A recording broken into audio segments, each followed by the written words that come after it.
پرانے نسخے میں خوش آمدید۔ بسم اللہ الرحمن الرحیم۔ السلام علیکم۔ ہمارا آج کا موضوع ہے احتلام۔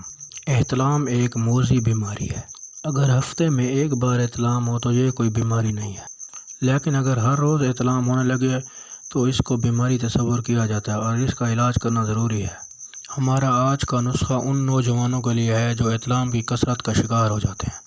آج میں آپ کو احتلام کے لیے ایک ایسا نسخہ بتاؤں گا جس سے احتلام کا نام و نشان نہیں رہے گا۔ تو آج کا نسخہ بتانے سے پہلے میری ان تمام دوستوں سے گزارش ہے جو میرے چینل پہ نئے آئے ہیں کہ وہ میرے چینل کو سبسکرائب کر لیں اور بیل آئیکن کو بھی پریس کر لیں تاکہ میری تمام نئی آنے والی ویڈیوز کا نوٹیفیکیشن آپ کو ملتا رہے اور آپ سے کوئی ویڈیو مس نہ ہو۔ تو بغیر وقت ضائع کیے آتے ہیں آج کے نسخہ کی طرف۔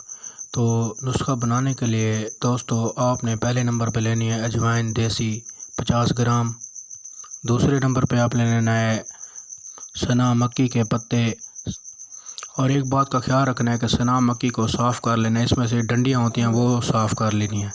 سنا مکی کے صرف پتے لینے ہیں 50 گرام، اور تیسرے نمبر پہ آپ لینا ہے دوستو نمک لاہوری 12 گرام۔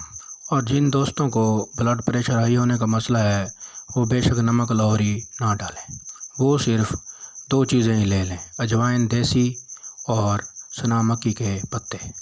نسخہ بنانے کا طریقہ یہ ہے کہ آپ نے اجوائن دیسی اور سنا مکی کے پتوں کو گرائنڈ کر لینا ہے اور اس میں نمک لاہوری مکس کر لینا ہے، اور استعمال کرنے کا طریقہ یہ ہے کہ آپ نے چائے والا آدھا چمچ سے بھی تھوڑا سا کم صبح ناشتہ کرنے کے بعد پانی سے لینا ہے، اور آدھا چمچ سے تھوڑا کم شام کے کھانے کے بعد پانی سے لے لینا ہے۔ اور یہ نسخہ ان دوستوں کے لیے ہے جن کو معدے کی خرابی کی وجہ سے احتلام کی کثرت کا شکار ہوتے ہیں، وہ معدے کی خرابی کی وجہ سے، تو وہ یہ نسخہ جب استعمال کریں گے تو اس سے ان کی معدے کی خرابی دور ہو جائے گی اور احتلام کی کثرت سے چھٹکارا مل جائے گا۔ تو دوستو اس کے لیے پرہیز یہ ہے کہ آپ نے کھٹی تلی گرم چیزوں، بازاری چیزوں، پیپسی کوک، ان چیزوں وغیرہ سے پرہیز کرنا ہے۔ اور آخر میں میری تمام دوستوں سے گزارش ہے کہ اگر میری ویڈیو آپ کو اچھی لگی ہے تو اس کو لائک کر دیں اور شیئر ضرور کر دیں تاکہ کسی اور کا بھلا ہو جائے۔ اور اب میں آپ تمام دوستوں سے اجازت چاہتا ہوں۔ اللہ حافظ۔